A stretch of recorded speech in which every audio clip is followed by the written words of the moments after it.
महाराज जी, दूसरा प्रश्न शंकराचार्यों की अस्तित्व को लेकर खड़ा हो रहा है कि इतने सारे जो शंकराचार्य भारत भूमि पर अचानक पैदा हो गए हैं, क्या ये वास्तव में शंकराचार्य हैं कि मूल शंकराचार्य?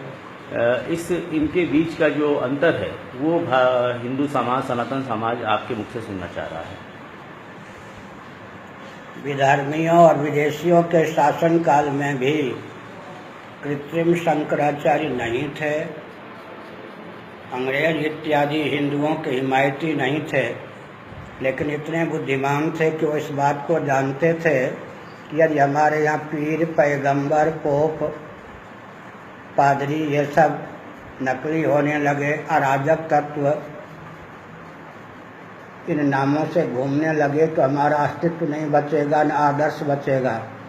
लेकिन स्वतंत्र भारत में जब शासन तंत्र की ओर से रामालय ट्रस्ट बनवाया गया, जिसका लक्ष्य श्री अयोध्या में राम जन्मभूमि पर मंदिर ही नहीं कुछ और भी बनवाना था, मैंने दृढ़तापूर्वक, विवेकपूर्वक, लोभ, भय, कोरी भावुकता, अविवेक के वशीभूत हुए बिना हस्ताक्षर नहीं किया। उसकी प्रतिक्रिया में शासन तंत्र ने और उनके अनुगत तथा कथित आचार्यों ने मेरे विरोध में विश्व स्तर पर एक अराजक तत्व को आचार्य के रूप में ख्यापित किया।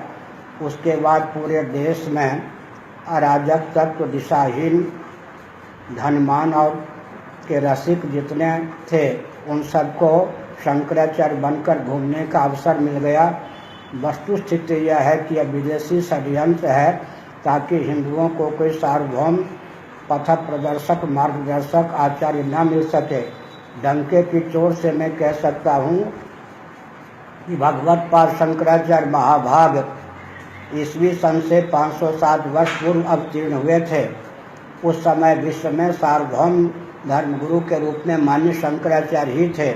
यह भी जानने की आवश्यकता है कि शंकराचार्य प्रथम नहीं 10वें गुरु थे। प्रथम गुरु के रूप में हम लोग श्रीमन नारायण को स्वीकार करते हैं, जानते हैं, जो कि हमारे आराध्य इष्टदेव भी हैं। भगवत पाद शंकराचार्य के पश्चात मेरा 145वां स्थान है धर्मगुरु के रूप में।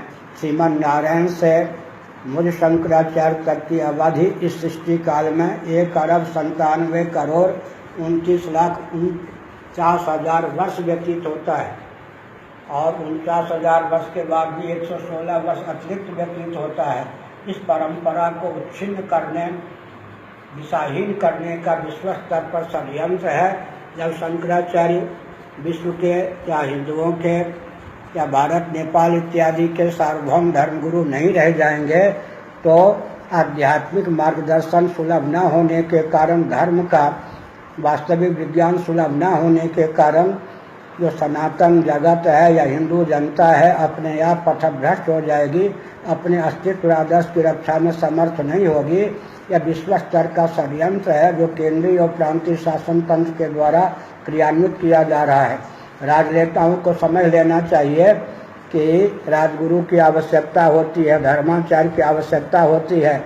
केवल राजनेता दिशाहीनता का परिचय तो दे सकते हैं, स्वस्थ क्रांति के उद्भाषक नहीं हो सकते हैं। हिरण्यकशिपु के शासन काल में देवर्षि नारद ने स्वस्थ क्रांति को अभिव्यक्त किया। इसी प्रकार वेन के शासन काल में भृगु जी ने स्वस्थ क्रांति को जन्म दिया, अब वांछित सम्राट देश को दिया। इसी प्रकार वशिष्ठ जी ने रावण के शासन काल में स्वस्थ क्रांति को उद्भाषित किया।